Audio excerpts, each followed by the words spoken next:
A verdade de cada um. Chegou a hora, o momento, segundo capítulo dessa história linda, curando os corações.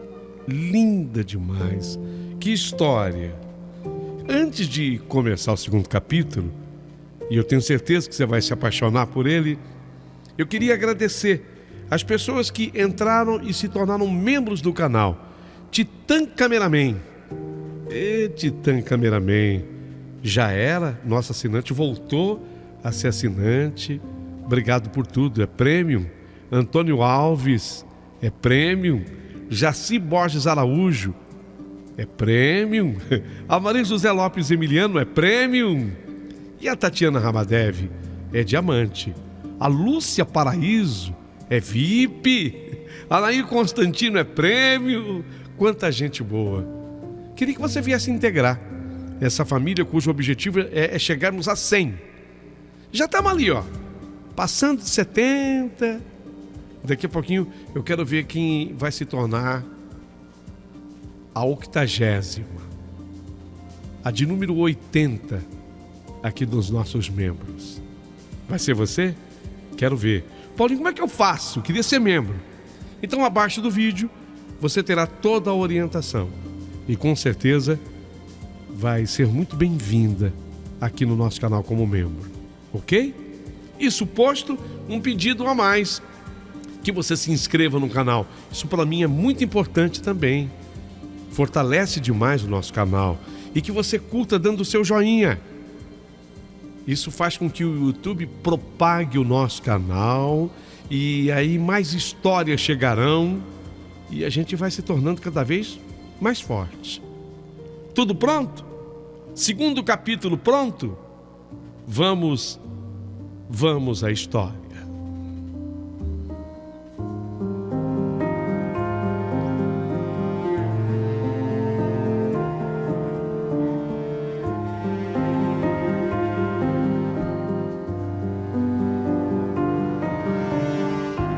Eu ocupei o meu lugar no carro, o coloquei em funcionamento. E para dar continuidade naquele diálogo começado, já que ele estava bem-humorado, brincando comigo, tinha feito elogios a mim, eu aproveitei o gancho do elogio e falei: ah, Herculano, isso aí você fala para todos os seus cuidadores, né? Não, disse ele, não. De repente o paciente respondeu seriamente, olhou para mim, com seus olhos verdes, brilhantes. Fez isso por um segundo. Eu fiquei até envergonhada. E nessa hora eu falei: controle-se, Efigênia. Eu ordenei mentalmente a mim mesma: acorda, Efigênia, esse homem é um tremendo sedutor e você está cortejando esse homem desde que você chegou naquela casa. Você já está caindo nos truques baratos dele. Fiquei até com um pouquinho com raiva de mim. Foi quando eu saí com o carro da imensa garagem, atravessando o jardim, e Herculano falou: você não sente pena de mim? Essa é a maior diferença sua, porque todos os outros cuidadores achavam que pelo dinheiro que eu lhes pagava, eles eram obrigados a se solidarizarem comigo e sentirem pena de mim, como se eu fosse um parente mais próximo. E você não me trata assim. Nessa hora, eu senti até uma ponta de orgulho de mim mesma. Eu estava acertando com Herculano. Herculano suspirou e seguiu falando. Isso nos deixa cansados, sabe? Porque no fundo, Efigênia, eu só quero ser alguém que não seja olhado como um cachorro surrado e perneta por 5 minutos. Oh, Herculano, então eu não olho para você assim não, né? Muito pelo contrário, Efigênia. Às vezes, eu tenho medo de você. E por um bom motivo. Medo de mim? E qual é o motivo? É que às vezes você me olha com tanta severidade, como se quisesse me bater por eu estar andando devagar. Nossa, nessa hora eu fiquei até meio confusa. Será que eu demonstrava uma certa impaciência para com o meu paciente? Bem, não era essa a minha intenção, mas ele estava me dizendo que isso só tinha uma certa positividade. Mas eu tinha que falar, e falei. Me desculpa, e sorri. Mas ouça, eu não tive a intenção de bater em você e nem o considero lento. Até que para alguém que sofreu tudo que você sofreu com seus ferimentos, você se recupera incrivelmente bem. Olha, eu vou dizer uma coisa, e bem até demais. E isso realmente era verdade, não era conversinha para agradar. Eu realmente achava isso. Mas para minha surpresa, Herculano ficou mais sombrio depois desse comentário e ele permaneceu em silêncio pelo resto do caminho. Ele me parecia agora bastante reflexivo. Deve ter sido invadido por lembranças variadas do passado. Isso acontece com quem estava na posição do Herculano. Fui até eu que tive que retomar a conversa. E eu falei para ele: Herculano, se você concordar, eu quero inicialmente me dirigir a um lugar de onde nós teremos a melhor vista da Lagoa da Conceição. Eu quero dizer que é o meu lugar predileto. É o mirante, de onde se tem, na minha opinião, a mais linda vista da Lagoa da Conceição. E está no caminho das dunas, tanto quanto também ali da Praia da Joaquina. Ah, que legal! E você sabe ir até lá? Sei, eu não saía de lá. Só vamos ter que andar um pouquinho pela rodovia que liga a Praia Mole até a Barra da Lagoa. E esse mirante proporciona uma linda vista da Lagoa da Conceição e até da Avenida das Rendeiras. A gente vê inteira de lá. É muito bonita a vista. A depender do tempo que você quiser ficar por aqui, o pôr do sol visto de lá é fantástico, é incrível. Tem lá até uma loja de souvenirs. E se apertar a fome, tem um restaurante muito bom no piso superior. Ah, tudo bem, para mim, tudo certo. Eu quero passar mesmo um dia diferente, sabe? Estou precisando disso. Desde o acidente. Você acredita que eu nunca mais saí daquela casa? Nunca mais. Primeira vez hoje. Primeira vez. Bom, então vamos. Chegamos ao local e com a mesma facilidade da entrada foi a saída da cadeira de rodas. Porta de correr do carro e Herculano conduziu a cadeira até o pequeno elevador e pronto. Como Herculano estava a fim de brincar, ele me disse: já sei, você me trouxe até aqui para me matar ou para roubar? Porque o lugar é tranquilo, sabe? É um lugar bonito, mas tranquilo. Ele fez uma piada e eu, para não perder o gancho, falei para ele: eu gostaria de poder fazer a primeira coisa com você. Mas tenha calma, que você mesmo verá do que eu sou capaz. Ele, pilotando a cadeira ainda, ouviu de mim: você pode me seguir? Sim, claro que sim. Então eu segui pelo melhor caminho possível, apesar de estreito, sem me esquecer de olhar em volta para ver se o carrinho do meu bebê poderia me seguir, se ele também poderia passar por ali. Até que nós chegamos onde eu queria, e eu deixei que ele exclamasse: oh, meu Deus, meu Deus, meu Deus. Que beleza que é isso aqui. Que lindo. Que coisa linda a vista daqui. O mar, o sol. Como a vida é bonita. Tem razão. Tem razão aquele que escreveu um dia que a vida é uma rosa que desabrochou. Eu tive que concordar com ele, porque a vista dali daquele mirante é maravilhosa. Eu até quero aproveitar e lembrar a sua imensa audiência que se um dia alguém for a Florianópolis, que vá nesse mirante para ter essa vista. O lugar é lindo. E Herculano continuou falando. Ai, Efigênia, como é que eu poderia, com 35 anos, sem nunca ter vindo aqui para observar a Lagoa da Conceição daqui? Você acredita que eu nunca vim aqui, onde você está me trazendo nesse mirante, com 35 anos? Eu acredito. Porque de fato, às vezes está tão pertinho da gente, né? Às vezes está tão pertinho e a gente não aproveita. A vista da lagoa se estendia diante de nós como se fosse a palma de nossas mãos. E eu acrescentei: olha a cor da água. Observa. Agora com a luz do sol, observa a cor da água. Azul neon. Azul neon. Ninguém sabe exatamente por que a água do mar aqui de Florianópolis tem essa cor. Quer dizer, tem uma tese, tem uma explicação. É o tal do fenômeno da bioluminescência. Foi registrado por remadores. Segundo oceanógrafos, o fato tem origem em microalgas que é fitoplânctônicas. E esses remadores registraram no mar de Florianópolis esse tom azul neon. Eles até registraram. No mundo inteiro, o mar é azul neon em um só lugar. Aqui, em Florianópolis. Olha lá, tá vendo?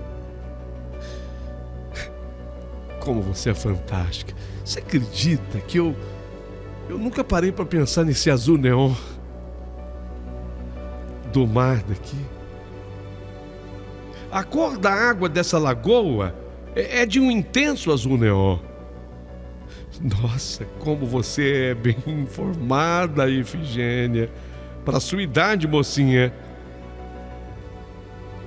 E essa cor é que me dá uma ideia de ser bastante profundo, sabia? Quer dizer, eu olhando daqui, não dá essa ideia? Foi quando nessa hora eu olhei para o rosto do meu paciente e eu fiquei espantada com a mudança que havia no rosto dele. Ele parecia nesse instante ter se esquecido de todo o resto. Eu vi inclusive quando os dedos da mão esquerda dele se contorceram levemente e seus olhos verdes pareciam ter absorvido aquele azul neon das águas da Lagoa da Conceição, numa síntese perfeita da mistura de cores. E ele me disse: eu daria tudo para nadar aqui agora. Daria tudo para dar um mergulho nessa água e nadar. Naquele momento, eu de repente senti muita pena dele. Porque é duro, né? A pessoa que perde as condições que tinha antes. E eu falei: eu espero que esse momento chegue. Como eu disse, você está progredindo muito, Herculano. E não é pouco, não. Efigênia, você me promete que um dia nadará comigo aqui, nessa lagoa? Nessa hora eu estremeci por dentro. Mas imediatamente eu tratei de recuperar a compostura e dei a resposta a ele: é claro que eu prometo. Vamos trabalhar sério para esse fim. Eu quis dar um tom assim de seriedade à conversa e trazê-la para o lado mais profissional. Mas eu senti, sabe, que a conversa estava querendo descambar por um outro lado. Ele gostou do lugar. O mais importante foi que ele gostou. Quando eu o levei ao mirante, ele se apaixonou. E que bom! Ficaríamos para almoçar no mirante. E eu acho que toda aquela vista, mais o clima agradabilíssimo daquele dia, inspirou o Herculano a se abrir. E foi aí que ele resolveu tocar em assuntos penosos. E ao mesmo tempo que os assuntos eram penosos, também eram sofridos, pesados.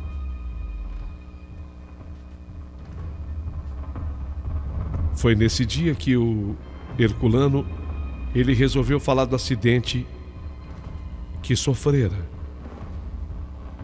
Era algo que eu senti que ele tinha necessidade de falar. Eu senti que ele tinha a precisão de se abrir.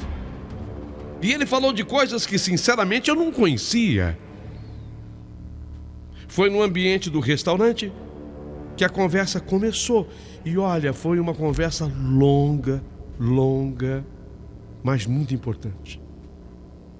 Longa, sim, mas muito importante.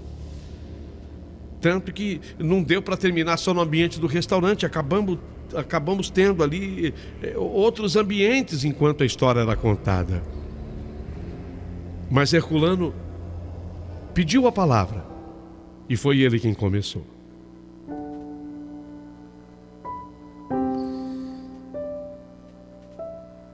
Efigênia,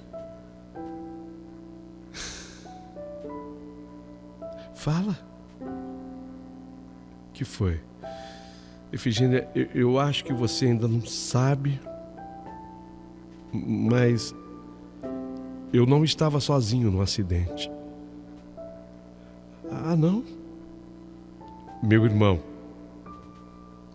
estava comigo. E o meu irmão, ele era 10 anos mais novo que eu. Ele tinha, portanto, 24 anos. E, lamentavelmente, meu irmão, ele morreu no acidente. Não me diga, Herculano. Que duríssimo golpe. E quem é que estava dirigindo? Nessa hora, ele fez silêncio. Seus intensos olhos verdes olharam para o nada e eu vi um instante em que se encheram de lágrimas. E depois de um tempo, ele prosseguiu. Efigênia, me desculpe, mas essa é a parte mais difícil da minha história. Eu estava dirigindo. E o pior, eu me senti culpado. Eu estava correndo, eu estava correndo demais. E como eu vinha numa velocidade alta, eu saí por uma ultrapassagem proibida. E quando eu vi que não daria, eu tentei voltar para a minha pista natural. Senão, nos chocaríamos de frente com um caminhão que vinha no sentido contrário. Mas na tentativa da minha volta, eu bati com a lateral do carro no caminhão que eu tentava ultrapassar. E esse caminhão pegou bem a lateral do carro. E pegou bem do lado que estava o meu irmão. Foi horroroso. Calma. Eu comecei a perceber que ele começou a tremer. E eu via que os dedos dele, das mãos, se entrelaçavam. E aí o suor começou a escorrer pela testa dele. Eu comecei a ver muita dor naqueles infinitos olhos verdes. Era muito sofrimento. E ele conversando, falando do irmão. Foi horrível. Mas eu senti que ele queria falar. Ele queria botar para fora aquilo que ele estava sentindo, sabe? Então eu permiti. Pode falar. Eu estou aqui para te escutar. Eu senti quando o sangue do meu irmão espirrou em mim e parte da sua massa encefálica também.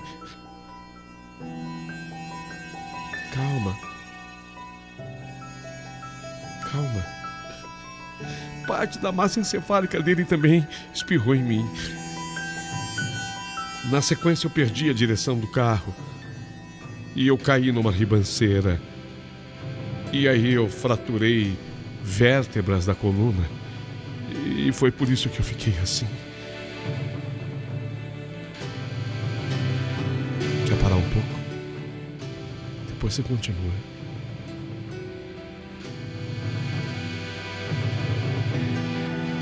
Nesse momento paramos um tempo por um certo retorno da calma. Ele precisava se controlar melhor para continuar falando.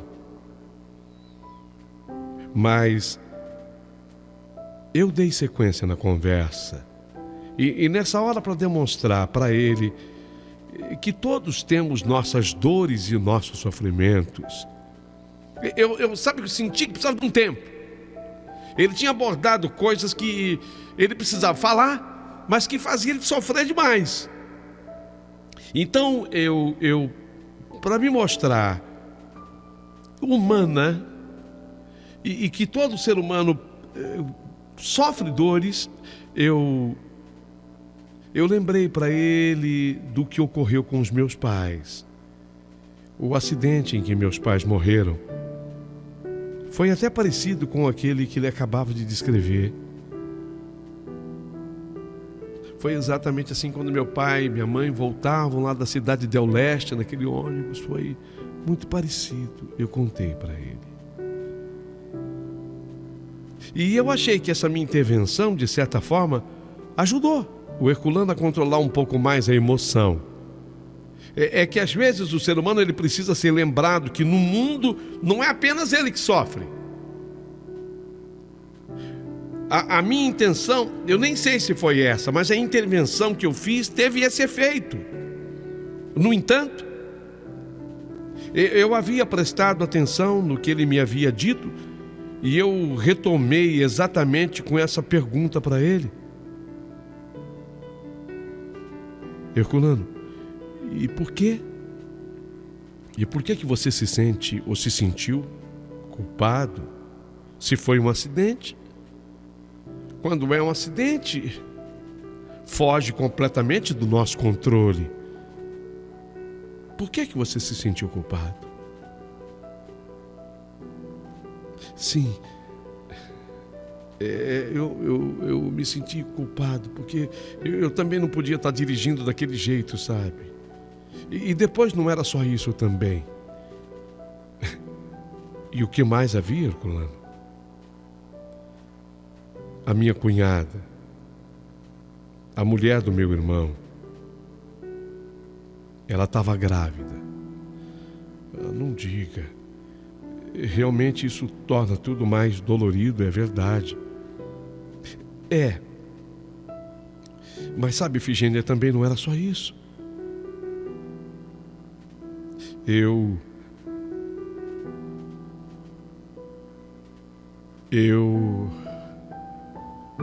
Você o quê?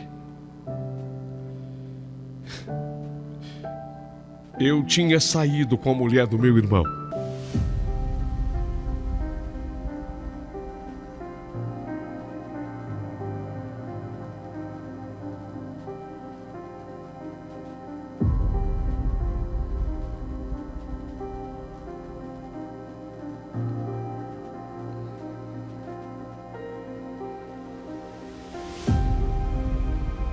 Santo Deus, Herculano.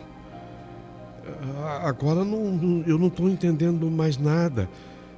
Peraí, eu preciso processar tudo para tentar entender. Surgiu de repente a sua cunhada, quer dizer, a mulher do seu irmão, nessa história. Você saiu com ela, eu não entendi, ela grávida.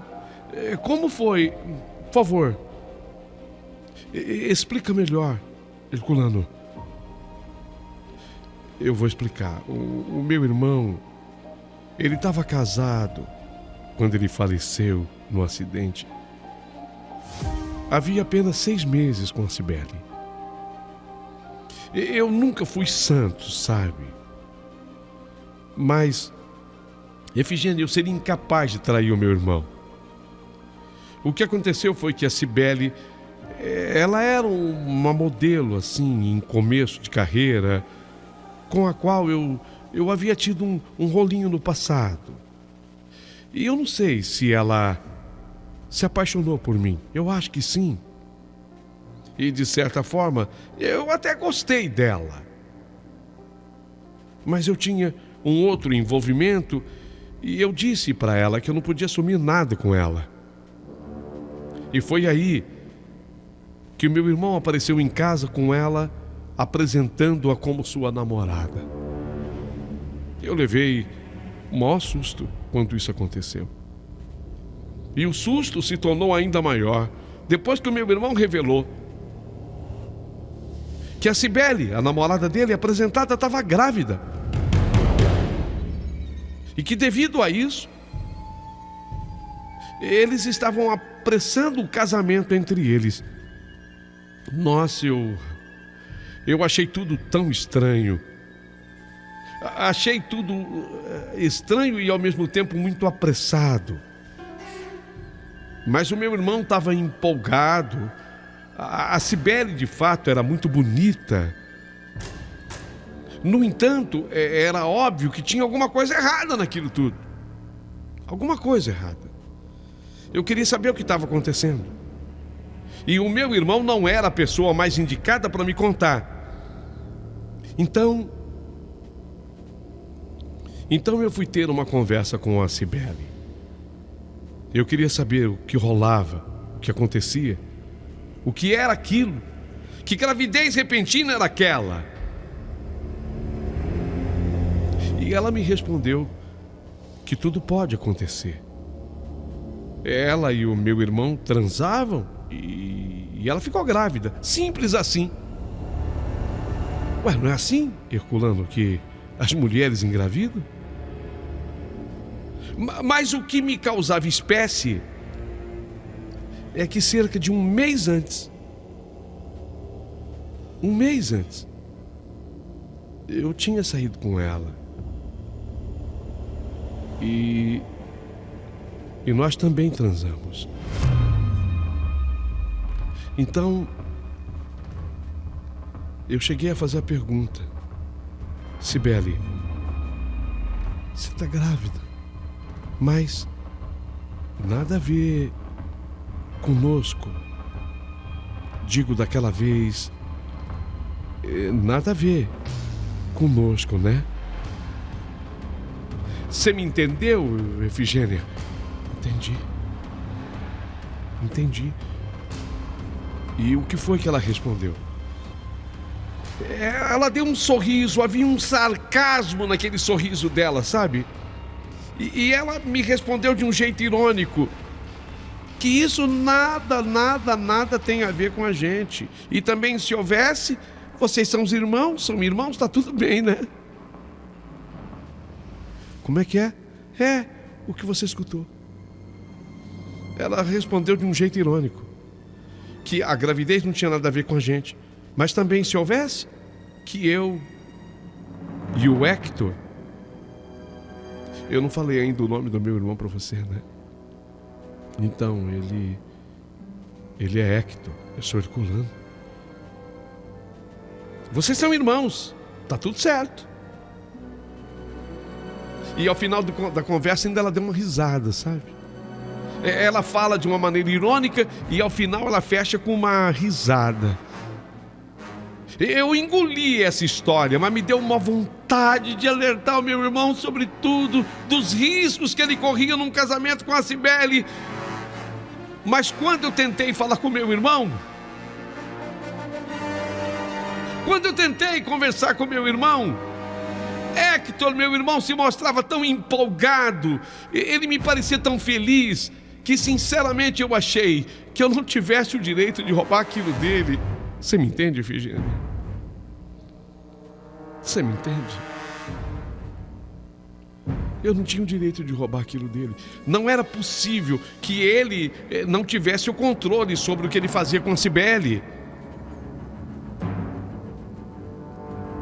Eu achava o meu irmão muito inteligente. E não era possível que ele não tivesse controle para saber detalhes da gravidez. Você está me entendendo, da gravidez? Ele sabia como ele tinha transado e quando ele tinha transado. Lógico que ele sabia. Lógico, ele não era um estúpido. Um rapaz muito bem informado. E foi assim que o Hector, ele se casou com a Cibele. Sequer houve festa. Não deu tempo para nada. Foi um casamento às pressas. Apenas um jantar em família, do qual eu inclusive participei, mas sinceramente em nenhum momento eu estava feliz com aquele casamento do meu irmão. Sempre me vinha ao pensamento que eu deveria ter conversado mais com ele antes do enlace. Mas durante o jantar já era tarde. Até porque o casamento no civil já tinha acontecido. Exatamente. No dia do acidente, eu corria além da conta. E havia uma razão para isso. Cibele já havia sido levada para a maternidade. Era o dia do nascimento da filha do casal. E o meu irmão queria chegar a tempo. Ele estava nervoso para dirigir. Você me leva? Herculano, você me leva? Levo. Lógico, vamos. Meu irmão queria chegar a tempo. Ele estava nervoso para dirigir. E eu tinha incumbência, até porque eu sempre fui meio metido a piloto. Eu cheguei na juventude a querer pilotar carro de corrida. Então eles me consideram na família bom de volante. Meu irmão, ele tinha muita confiança em mim. E ele me considerou sempre o seu protetor. E quando eu penso nisso, sabe, Efigênia, quando eu penso nisso tudo, isso faz aumentar minha culpa. Mas infelizmente aconteceu o acidente.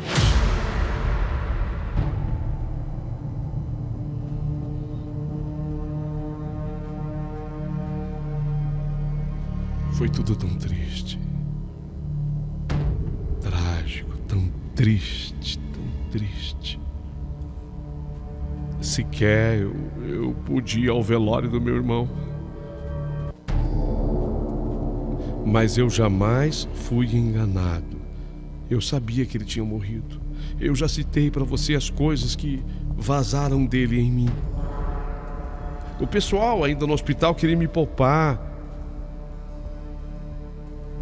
Seu irmão, ele tá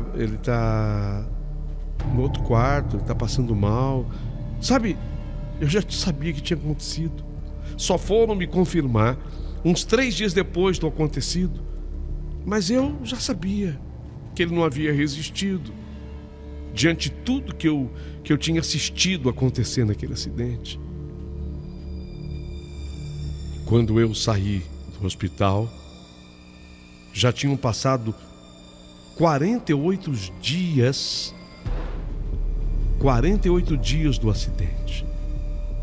Fiquei 48 dias internado. Eu estava chocado com o resultado.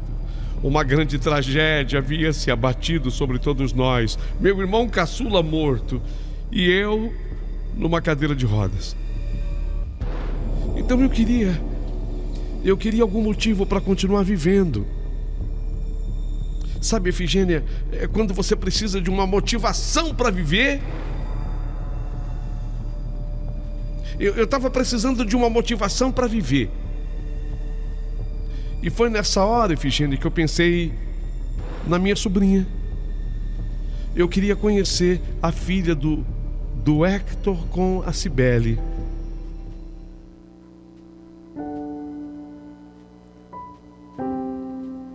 E foi aí.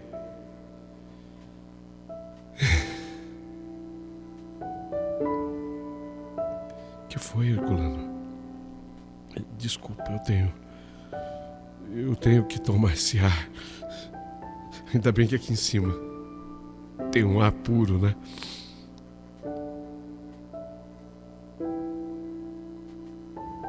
calma. Depois você continua. Não, eu tenho que falar. Eu embalei para contar para você, eu tenho que falar.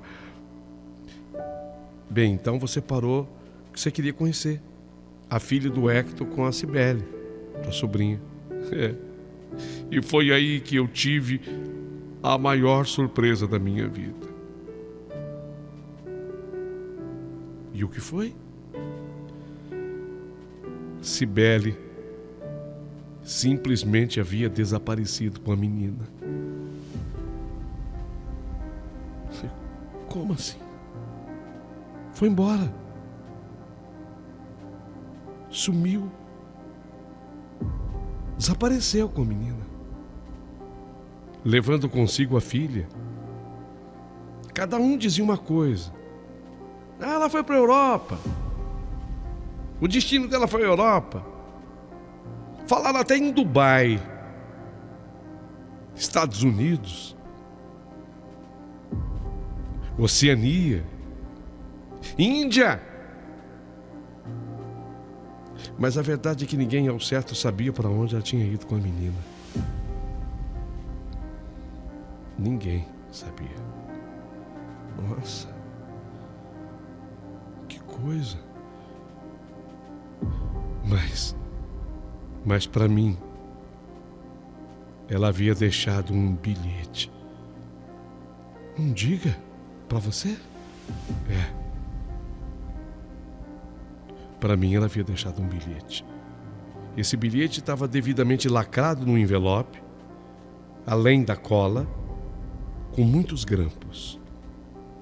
Então, quando eu peguei aquele envelope, que estava até mais pesado devido à cola e os grampos, quando eu peguei aquele envelope, eu vi que se tratava de algo confidencial.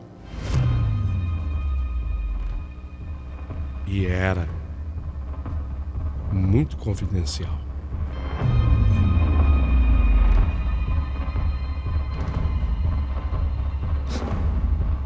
Você está me deixando curiosa, mas o que tinha no bilhete?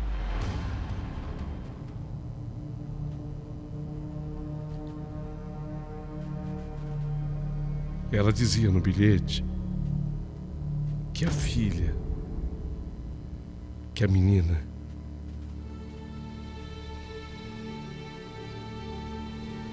não era filha do meu irmão,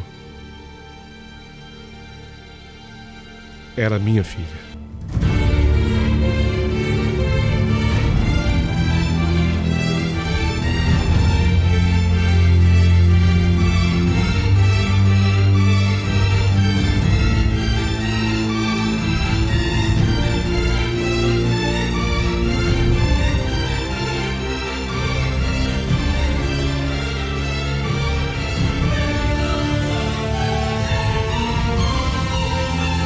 Nessa hora eu cheguei a dar um grito de tão chocada que eu fiquei e do tanto que aquela informação me causou um susto. Dei um grito e a minha próxima pergunta veio de imediato. Herculano, meu Deus, não me diga. Mas quem mais sabe disso? Aí é que está. Eu não sei se a Cibele contou a alguém mais, mas eu não tive condições de contar para ninguém.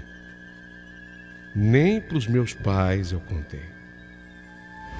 E eu acho que nem nunca teria essa coragem. E isso sem falar que meus pais ainda estão em choque com a tragédia que se abateu sobre eles. Imagine você, meus pais perderam um filho caçula e o mais velho foi parar numa cadeira de rodas. A nora sumiu no mundo levando consigo a neta deles. Essa neta que poderia estar consolando meu pai, estar consolando a minha mãe. Hoje eu sei que meus pais, eles voltam toda a energia deles, canalizando energias na procura da Cibele com a neta. mas ela nunca mais foi vista. Temo que talvez tenha mudado de identidade. Peraí, mas você me falou que ela era modelo, então ela deve ser conhecida. Sim, ela é modelo, mas apenas conhecida no meio da nossa cidade. Sequer ela tinha fama nacional, apenas uma fama regional. No exterior, ela nem nunca chegou a trabalhar. Mas sabe,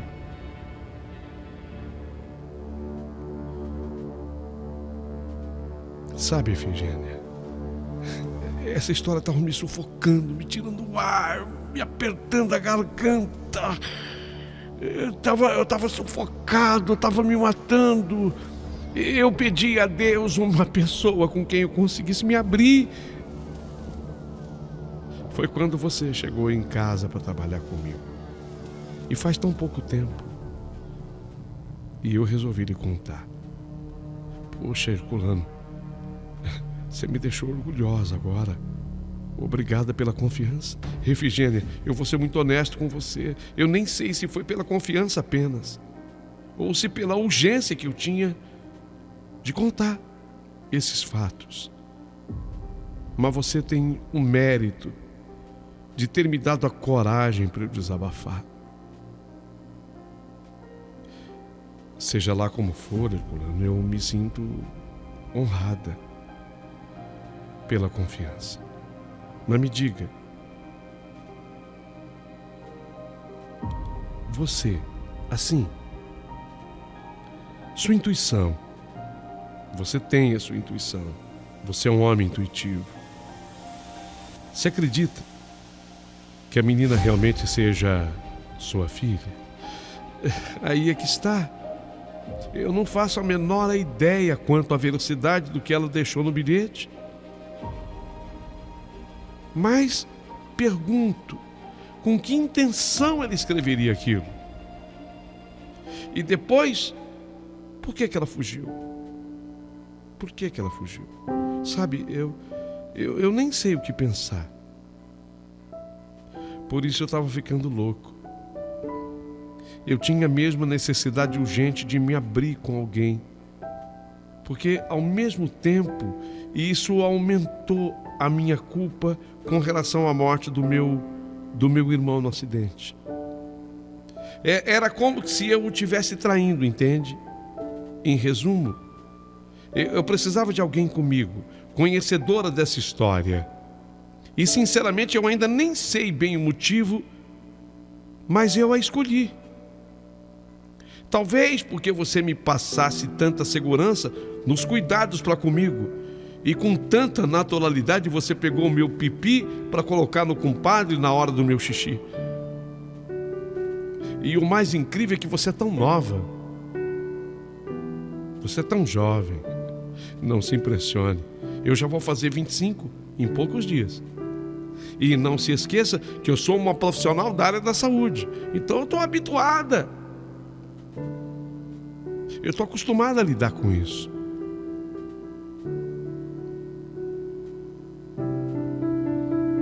Diga uma coisa para mim. Disse eu para ele. Herculano Hector. Como era o seu irmão, o Hector? Para você eu digo. E ele falou, bem, eu não diria que nós éramos próximos. Porque quando eu estava no colegial, ele era uma criança para mim. E depois eu saí do Brasil com 17 anos. E eu o deixei aqui tão menino. Quando eu retornei, ele já estava no fim da adolescência. Então houve esse ato nas nossas vidas.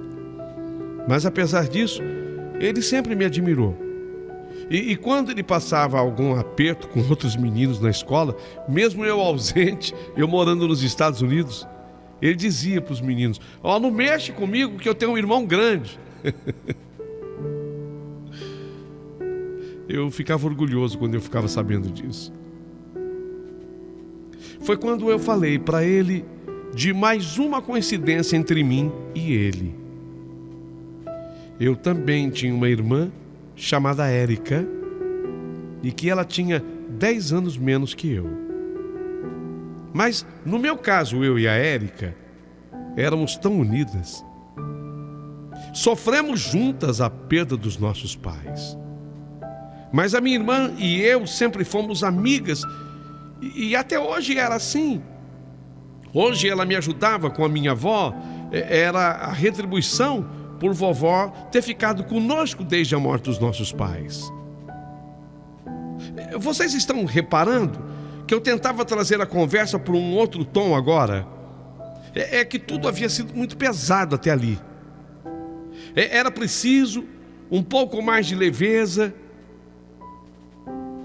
E eu fui feliz quando eu falei para o Herculano: me fala um pouco mais de você.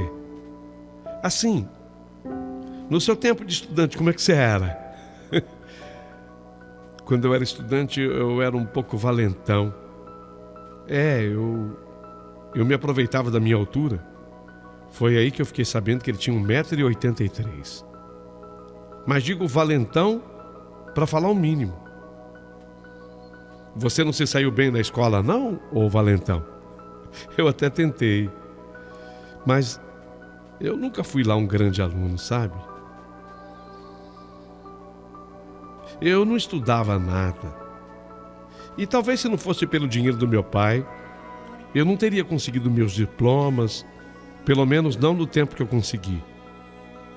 Quando meu pai percebeu que nenhum instituto estrangeiro seria capaz de me dar sucesso, ele não se arriscou uma segunda vez. E ele resolveu me trazer de volta aqui para o Brasil e me trouxe para um envolvimento com a empresa da família. E o Hector, o seu irmão, ele chegou a estudar no exterior? Tá aí, isso é outra coisa que me dói a consciência. Como eu tinha ido primeiro e ficou provado que isso nada trazia de garantia de sucesso, meu pai, eu acho que desanimou. Disse para o Hector que deveria estudar por aqui mesmo. E eu vou te dizer uma coisa: talvez se ele tivesse ido para lá, para o exterior, nada disso teria acontecido. Só aumenta um pouco também a minha culpa. Calma. Não fica aí buscando gancho para se condenar ainda mais. É hora de pensarmos em coisas mais banais, tipo, quem era mais talentoso? Você ou seu irmão? Nenhum de nós era talentoso. Certamente não era o que nossos pais esperavam. Tá vendo? Você está sendo rigoroso com seu irmão e com você agora. Isso é senso de apurada autocrítica. Ele sorriu e comentou: bem, veja, é por isso que eu gosto de você, Efigênia. Eu fiquei surpresa e falei para ele em tom de brincadeira: então, você conta essa história para todos os novos cuidadores, né? Não, apenas alguns poucos. Herculano riu. Ele havia conseguido o que eu queria, dar um pouco mais de leveza à nossa conversa. Foi quando a cadeira dele, que girava 180 graus, deu aquele giro. E ele disse para mim assim, num supetão: e agora, vamos para casa? Eu falei como eu tinha que falar. Você é quem manda. Eu farei o que você determinar. Você é o patrão. Mas eu tinha dito a você que o pôr do sol visto daqui é o mais encantador pôr do sol que eu já vi. Já que nós ficamos aqui até essa hora, não custa ficar um pouquinho mais? O que você acha? Tá vendo como eu preciso de você, Efigênia? Eu já ia me esquecendo. Aliás, eu tenho me esquecido de tudo que a vida pode me oferecer de belo.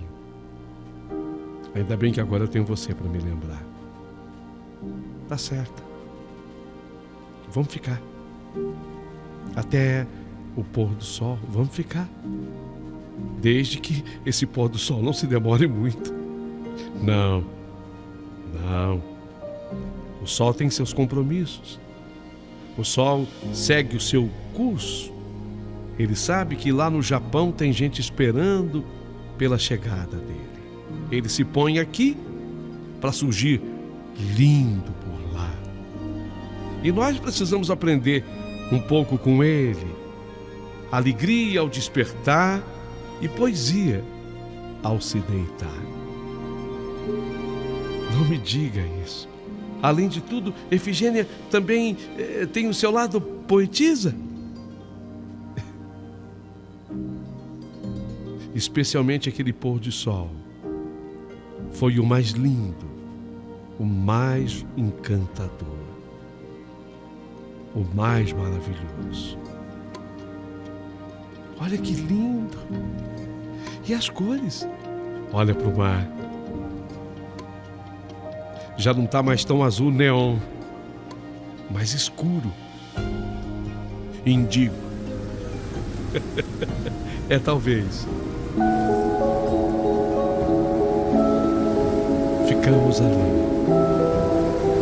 até que o sol se escondeu por trás daquela montanha e foi aparecer no Japão. まだまだ車に追い越されてゆく私は歩いている誰かが窓から声を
Amanhã, você não pode perder por nada o terceiro capítulo dessa história. É linda.